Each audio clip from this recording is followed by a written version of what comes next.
Good morning, everybody. Good morning. We're capping off the first 100-day week with our morning briefing. How does everybody feel? Great. You like the morning briefings? Yeah. Okay. We do too. That's why we're doing that. Good. It's good to see all of you. I brought a friend out here today who's happy to take your questions, but first, some remarks.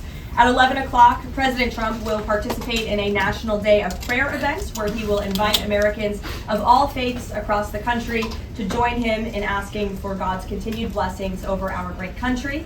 During the event, the president will sign an executive order establishing a Religious Liberty Commission.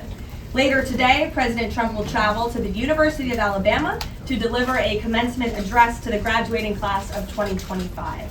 Last night, we saw yet again why President Trump is our deal maker in chief.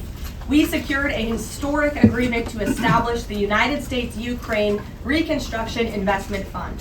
This is a first of its kind economic partnership for the reconstruction and long-term economic success of Ukraine that the United States will greatly benefit from. This partnership represents the United States taking an economic stake in securing a free, peaceful, and sovereign future for Ukraine. This partnership establishes a fund that will receive 50% of royalties, license fees, and other similar payments from natural resource projects in Ukraine. President Trump has been clear from the beginning. He wants the killing in this brutal war to end. This agreement shows how invested the president is in securing a truly lasting peace. To mark President Trump's triumphant first 100 days in office, we've detailed all week how President Trump has been hard at work delivering on the promises he made to the American people. And yesterday, the president once again showcased why he is the most transparent and accessible president in American history when he held his fourth open press cabinet meeting. Every cabinet secretary went into great detail, explaining how their respective agencies are making life better for American families and businesses. And then the president allowed all of you to ask questions on anything you wanted afterwards. One of the main reasons President Trump won nearly 80 million votes, swept all 7 battleground states, and received a resounding mandate from the American public is because of the contrast he presented during the campaign and continues to this day. Everything in President Trump's agenda is grounded in one thing: common sense. While the Democrat Party went off the deep end and doubled down on pure craziness, President Trump pledged to restore common sense back to the United States of America. In a little more than 3 months, that's exactly what he's done. He recognized that America is a sovereign nation that cannot survive if it does not protect its territorial borders. So he secured the border in record time and ended the mass invasion of tens of millions of illegal aliens into our homeland. The president knows his top responsibility is ensuring the safety of the American people, which is why he's arresting violent illegal alien invaders in our communities who threaten our public safety. And it's unacceptable to President Trump to allow rampant waste, fraud, and abuse of Americans' precious tax dollars, which is why the president championed a historic DOGE effort that saved nearly $200 billion already. President Trump knows America is blessed with an abundance of liquid gold below our feet in the form of fossil fuels. So he ended Joe Biden's reckless war on American energy and is restoring American energy dominance to lower costs and strengthen our national security. President Trump believes Americans should be free to drive whatever car they want. So he ended Joe Biden's disastrous EV mandate and promoted true consumer choice. President Trump stood up for the Constitution's promise of colorblind equality before the law. So he terminated radical DEI preferencing and federal contracting and directed federal agencies to relentlessly combat private sector discrimination. DEI seeks to divide and pit Americans against each other based on immutable characteristics. President Trump put an end to it. In President Trump's America, individual dignity, hard work, and excellence are the only things that will determine if you get ahead. President Trump is a proud free speech champion, which is why he ended Joe Biden's trampling of free speech rights and the federal government's censorship of American speech on online platforms. The president believes college students have a right to speak their minds and go to school safely. Again, common sense. So he took bold action to protect Jewish American students from harassment by pro-Hamas radicals on their campuses. And President Trump knows that America's children are our future, and he'll never stop fighting for them. That's why he ended the radical, un-American indoctrination of children by eliminating support for divisive, radical gender ideology and equity ideology, and why the president protected parents' fundamental rights. And lastly, the president believes in fundamental biology. Isn't that something?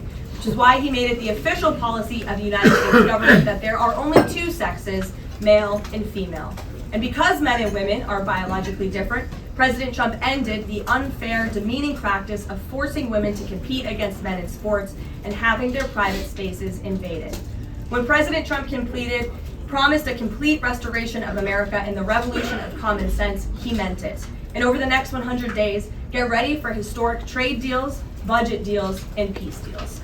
For more on President Trump's common sense revolution, I will turn it over to our White House Deputy Chief of Staff for Policy, Stephen Miller.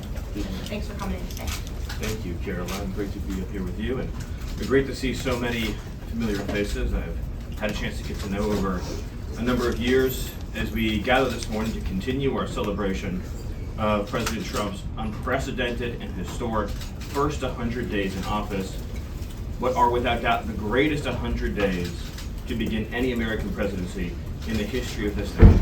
This week you've heard about the historic actions President Trump has taken to secure our homeland, to secure our sovereignty, to secure our economy and our supply chains and our industrial base.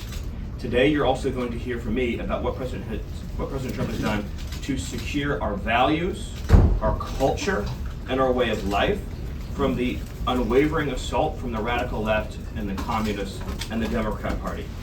One of the most significant crises that President Trump inherited upon taking office was the wave of racial discrimination, so-called diversity, equity, and inclusion policies that have taken over both public sector and private sector entities all across the United States of America.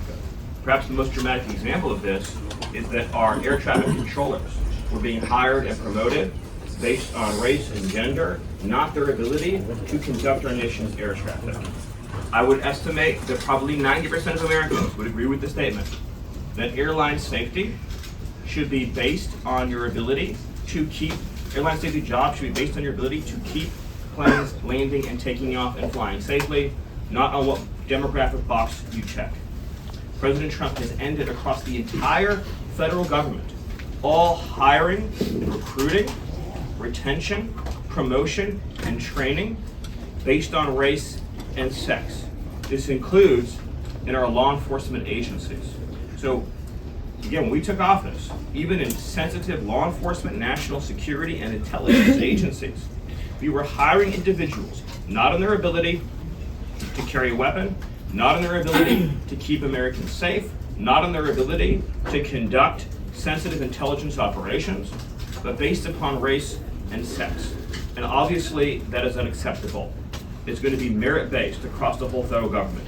But this wasn't just the federal government. This was the private sector, and this was also, of course, our entire university and education system. So President Trump's Department of Justice, working with other departments and agencies, have made clear that this administration is going to fully enforce Title VI, Title VII, and Title IX of our federal civil rights code. Discrimination based on race and sex is prohibited by law, and this administration will vigorously enforce that. And companies, small or large, that violate plain text of federal statutes will face appropriate financial and other penalties. This administration is not going to let our society devolve into communist, woke, DEI strangulation. We are going to have a system of merit, which is not just a social and cultural issue, it's an economic issue. When you hire, retain, and recruit based on merit, as President Trump has directed, you advance innovation, you advance growth, you advance investment, you advance job creation, you create the best and safest product for all Americans. When a citizen goes to, say, a hospital in a medical emergency, they don't care what race or sex their doctor or their nurse is, they want the best treatment they can get in that emergency. When they're flying a plane or when they're on an aircraft, they want that pilot to be the best pilot, the safest pilot, not caring what that pilot's race or sex is. This applies across the whole government. In particular, looking at our university system, this administration has opened investigations into universities across the country for violating, we talk a lot about Supreme Court rulings, universities across this country are in plain and direct violation of the Supreme Court's ruling that affirmative action as in racial quotas and set-asides, are illegal. Students must be admitted to universities on a color-blind basis. But we have demonstrated through clear evidence that our university system, including our medical schools, and perhaps particularly our medical schools, are engaging in race-based discrimination, racial set-asides, racial quota schemes, and other efforts to evade the Supreme Court's ruling, and again, the plain text of federal statute.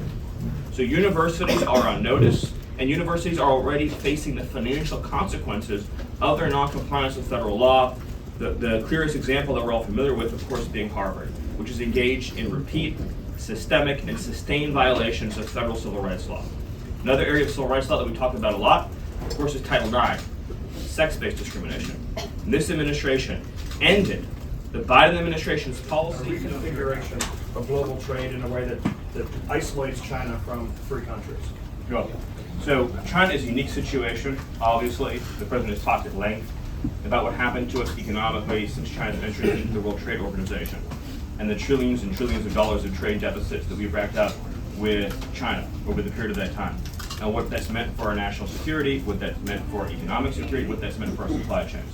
Obviously, right now, Secretary of the Treasury is in the process of developing a plan that will answer the questions that you're talking about. But the president's goals have been very clear on these points, which is that he is not going to allow China to continue to steal our intellectual property, to continue to illegally dump and subsidize their goods in our markets, to manipulate their currency, to rack up an unsustainable trade deficit. We need to have a trade relationship with China that does not do harm to our nation's economic and national security. And that has to be the guidepost of any objective. At the same time, tariffs will bring significant revenue into this country that will allow us to pursue our dramatic plan of tax cuts and reforms. Bloomberg, go ahead. That they're expecting some sort of news on tariffs at the end of the day. Do you have any insight into that? I don't want to get ahead of any announcement, but I'll just reiterate that right now, countries from all over the world, because of President Trump's leadership, are desperate and dying to make trade deals with the United States. We're going to evaluate each of those deals, and President Trump is personally involved in making sure that these negotiations serve only one interest, which is the interest of the United States of America. And we'll end up with a deal in these cases where, yes, the other countries obviously will have their own demands and their own interests, but nothing will go into effect that doesn't serve the interest of America and the American people. There will be no tariff. We'll go to the back row. Thank you, Caroline. Today, the U.S. Chamber of Commerce released a letter to the Trump administration asking for small business tariff relief. They say that's necessary because in order to save small businesses and to stave off a recession. Stephen, is the administration considering small business tariff relief? The relief for small businesses is going to come in the form of the largest tax cut in American history. A tax cut, by the way, that every single Democrat is planning to vote against. They're voting for a tax hike that every middle-class family is about $4,000. The president has made clear that there will be 100% expensing for investment in the United States. Companies that invest in the United States will be able to deduct 100% of that cost from their tax liability. This will be the most pro-small business tax bill in American history. And at the same time, this is what you have to understand about the plan, is as they're able to do that, as they're able to reshore those supply chains, that also means they'll pay no tariff. So you'll have the lowest tax environment and there'll be no tariff because their production and supply chains will be in the United States. So that's a no on tariff relief for small businesses in the short term? It's a yes on tax relief for small businesses. And again, you only pay the tariff for products that are made outside the United States. Edward.